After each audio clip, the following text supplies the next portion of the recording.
You or someone you love needs help for an addiction. Where do you turn? Foundations Recovery Network offers individualized treatment for the whole person.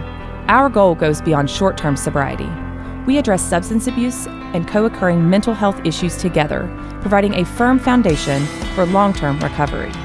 The first step is often the hardest, but we're here with a free assessment, insurance information, and treatment options. Our confidential helpline is available 24/7, so call 877-714-1318 and discover the Foundations Recovery Network difference today. That Sober Guy podcast contains adult content, merciless truth, and emotional nudity.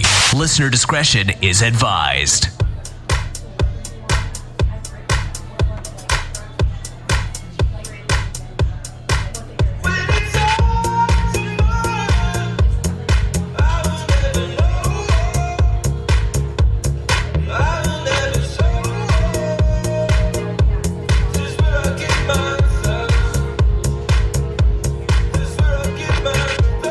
Yo, what's up? Welcome to Sober Guy Radio. Thanks to Humans for bringing us in, and thanks to you for supporting the show. We're live at Innovations in Recovery Conference in San Diego, California, brought to you by Foundations Recovery Network, one of the amazing sponsors of Sober Guy Radio. Much love and a big thanks to them for bringing us out and letting us hang out here and connect with some awesome folks in the recovery community. Very excited to be here. Brought the whole family out once again, so they're hanging out at the beach while we're putting in some work and just really enjoying ourselves. We have a great guest for you today. Jen Angier from Here for Your Family is going to talk to us today about some very important work that she and her team are doing. Jen, welcome to the show today. Thank you. So one thing before we jump right in, I love that when Jess and I and the kids came down to the welcome party on the first night, you were like one of the first people that we started talking, and the passion just bleeds through you like no other about the work that you're doing, and Jess and I both thought that was really, really cool. So I'm excited to hear more about it. Oh, well, thank you so much. Just seeing your children come up the grass with your little one. He was wearing a little bow tie, and oh my gosh, children are a magnet to me. As soon as I see them, they're my heart and my passion, and so it was a wonderful connection to make through the children. Yeah, well, I guess that's a kind of a great segue into the work that you're doing. And I'll let you elaborate definitely more because you're the expert on it, because you do the work. But from what I understand, you actually help families who a parent needs to go into recovery. You actually go into the home and help care for the children and help take care of business while the mother or the father is seeking treatment and trying to get help and restore their life, put it back together, basically. Absolutely. That's exactly what we do. So our firm comes in. We essentially kind of trade places with a parent that needs to seek inpatient treatment. It's a big trigger for our parents, moms or dads, that when they want help, they truly want to get help, but they say, I've got 3 kids. Who's going to come in and take care of my 3 kids? Who can honestly stop their life and come in and take care of my children so that I can go inpatient? And that is what we do. We stop our lives. We put our lives on hold.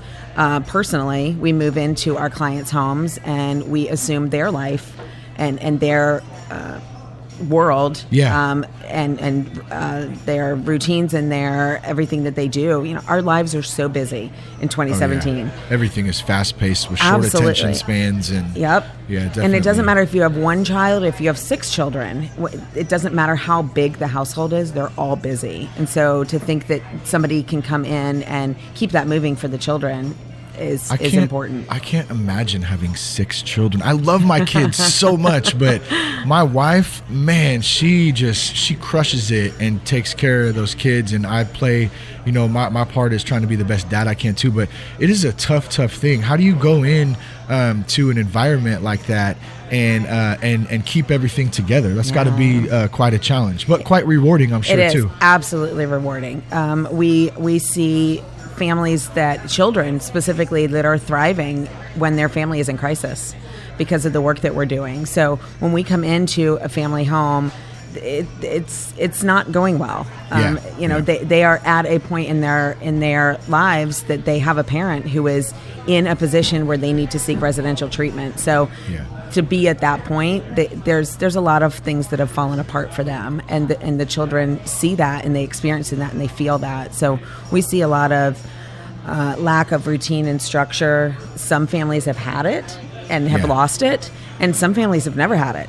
It's just been kind of chaotic for the majority of the time. They just don't know how to put that together. Yeah. So we come in and we're expecting a lot of chaos to come in. Yeah. But that's our craft, and that's our life's work is what we've done, coming in and expecting that. And it just, a lot of our biggest piece of what we bring in is our patience. Yeah. Our patience to understand that the children are only behaving the way they are because they want attention. They want attention. They're confused. They're traumatized.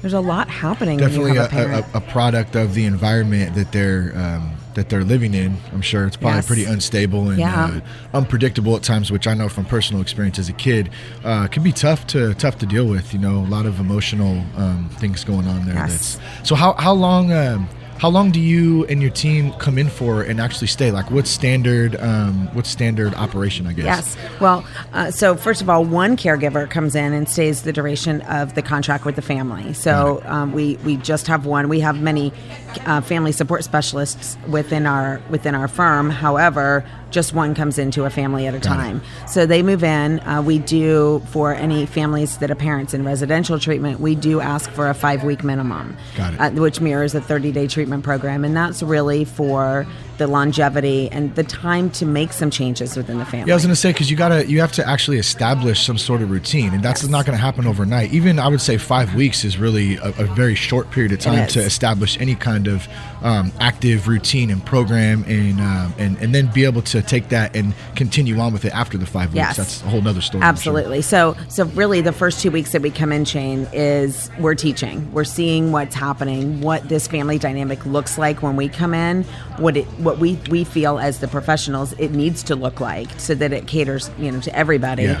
And the first 2 weeks are putting our routines and our structure into place.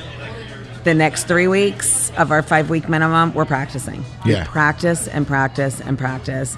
And over that time, the children really fall into that sense of comfort. Yeah. For the first time in a long time, and sometimes the first time ever, they know what's expected of them, and they feel safe, and they feel comfortable. It's huge. The safe, like, yes. It's so, like, when you just say it like that, like, they feel safe. It's like every child should feel safe, no matter what. Especially in their own home, right? Especially in their own home. And unfortunately,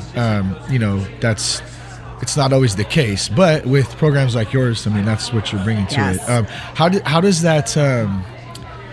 we've actually talked about this a couple of times. It's came up in some of the other shows that we've done since we've been at the Innovations in Recovery Conference. But, like, how do you separate, work life and because I would imagine that there's some sort of attachment and some emotional feelings when you see these children. We're dealing with children here. Come on, anyone who's got half a heart feels for a child. Like, how do you kind of go in with the work mode but still stay compassionate? Like, I'm sure that's a tough balance too. Well, I think that comes so much from my experience and my background. I personally, which I am training and working with all of our staff to pass on some of my philosophies and teach my concepts to our staff that are also going in. But it starts with me. I am just about at a 25-year professional nanny career. Nice. So the last 25 years, I have worked in the private home. And for many of them, it was working with families that wanted my help. Yeah. And now over the last 6 years, I have moved to families that need my help. And so I'm coming in, I personally, as a family support specialist, I come in knowing that the family needs to make some changes, having, again, the patience to come in and just really putting some pieces in play that the children feel, they feel the love from as soon as we come in the door. Yeah. They know we're there for them. And it's just part of the personality and what I personally bring when I come into a house. And there's some resistance from children, especially some of our school-age children are, 8, 9, 10-year-olds of, I don't want you to be here. I want my mom to be here. Do you find a lot of them, or some of them, acting out in, any troubled youth? Like, is that like a pretty big thing? Oh, yes. So how do you deal with something like that? We see a lot. Well, we are not clinical within Here for Your Family. Our company is not clinical. And however, we ensure that all takes place. I see. Pretty so much, you have different resources that you use to address, because every situation is different, right? Absolutely. So you kind of have those resources lined up beforehand when okay, we do, and our goal is to provide comfort for the family. So we really, if the family's already working with a therapist, which 99% of our clients are, the family already has a therapist. The children might have a therapist that they're seeing. They might have a play therapist that they're working with. We want that to remain the same. We have some alternative resources if the family doesn't have any, but we really like to make work with what they have already. Got it. So we just really make sure that clinical aspect is taken care of, because it's so important. We cannot do our jobs as family support specialists if we don't have the clinical side, because it needs to be all encompassing. But for us to be in the family home, we see inside the four walls of that house, Shane, that few people see. Oh, I'm sure. Few people see what really goes on there. And even if the children are seeing a therapist or have a counselor that they're working with, they don't really get what's really happening. I mean, you can't get there. You're an hour a week. Some families are lucky enough to see their therapist twice a week, but so 2 hours a week does not equate to what we see when we move in. Well, it doesn't do justice to the actual environment where you're there 24/7 pretty much. And that's not a negative towards that. Yeah, that's it's the best just that the therapist can do. We are just lucky to get that really inside seat to what's happening in the house, because we're able to address many more things that are happening that we would never know.